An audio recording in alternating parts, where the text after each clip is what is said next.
আলমের পা ধরে বসে আছে গাড়িতে, আর মাথাটা হচ্ছে রিয়ামনির কাছে। আপনি পা ধরে বসে আছিলেন কেন? যেদিন আপনারা এই ভিডিও দেখছেন তার আগের দিন ওই যে আপনাদেরকে যে ইন্টারভিউ দিয়ে গেলাম, তারপরে ওরা আমার সাথে যোগাযোগ করছে, করে বলছে আলম বলছে যা হয়েছে হয়েছে, মীমাংসা করবো। রিয়ার নামে আমাকে বদনাম করে যাচ্ছে, ও এরকম অভির সাথে শুয়েছে, আরও অন্য অন্য ছেলের সাথে শুয়েছে। বদনাম করতে করতে এক পর্যায়ে ও অসুস্থ, আমাকে বলছে কি 5,000 টাকা পাঠাও, আমি ডাক্তারের কাছে যাব। আমি বলছি ঠিক আছে পাঠাবো। আমি আবার একটু ওই যে বাড়ির কাজে আমি একটু ঝামেলায় ছিলাম। পরে ও কথা হইছে ভালোই, রিয়ার সাথেও কথা হইছে, আলমের সাথে আমার কথা হচ্ছে।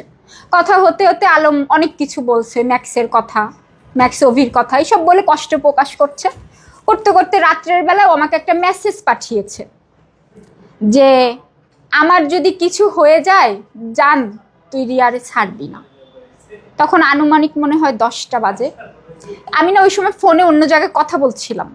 আমি মেসেজটা অনেক পরে সিন করি। সিন করার পর ওরে লাইনে পাই না, রিয়ারে ফোন দিয়ে বলছি অফিসে যাও তো, কি হয়েছে একটু দেখো, অফিসে যাও। রিয়া বলছে না আমি যাব না, আমার ভাল লাগছে না, শরীর ভাল লাগছে না। এই বলতে বলতে 11টা বাজাইছে। বাজানোর পর আমি বলছি যা তুই এখনই যাবি। ও যে বলতেছে মিথিলা অফিসে নেই। আমি কি আমার কি আসতে হবে, দেখি আরেকটু দেখি। এরকম বলতে বলতে তো এক পর্যায়ে না ওর কোনো খোঁজই পাওয়া যাচ্ছে না। তখন রিয়া বলে কি মিথিলা তুমি আসো, ওর খোঁজই পাওয়া যাচ্ছে না। পরে আমি 12টার পরে আমি অফিসে যাই। যাওয়ার পর অফিসে অনেক সময় বসে ওরে ফোনে পাচ্ছি না, আলমকে কোনোভাবে পাচ্ছি না, আমার না খুব অস্থির লাগতেছে। পরে আমি আর রিয়া দুইজন হাতির ঝিলে গেছি, অন্য জায়গায় খুঁজছি। তারপরে অনেক পরে আমরা নাজিরা বাজার গেছি। ওখান থেকে আসতেছি তখন আলমের খুব কাছের একজন বলতেছে কি উনি যদি কিছু করতো, আপনারা শুধু শুধু বাইরে এরকম ঘোরাঘুরি করছেন, রাস্তায় রাস্তায় খুঁজছেন, উনি যদি কিছু করতো তাহলে অফিসের ভিতরেই করতে পারতো, উনি দেখেন নিশ্চিন্ত কোন জায়গায় আছে। তখন আমি আর রিয়া রাত 4টা বাজে অফিসে যে ফজরের আজান হয়ে গেছে, তখন আমরা দুইজন শুয়ে পড়ছি অফিসে।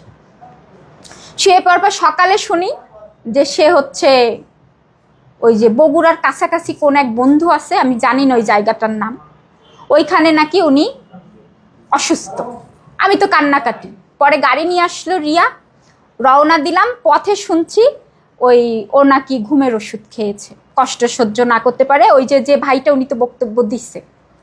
ওইখান থেকে আমরা সোজা হসপিটালে যাওয়ার আগে আমি তো অসুস্থ হয়ে পড়ছি কয়েকবার। এমনি আমি তো শারীরিকভাবে আমি অসুস্থ, 2টা বাচ্চা নষ্ট হয়েছে, তারপরে এই যে একটার পর একটা টর্চারিং।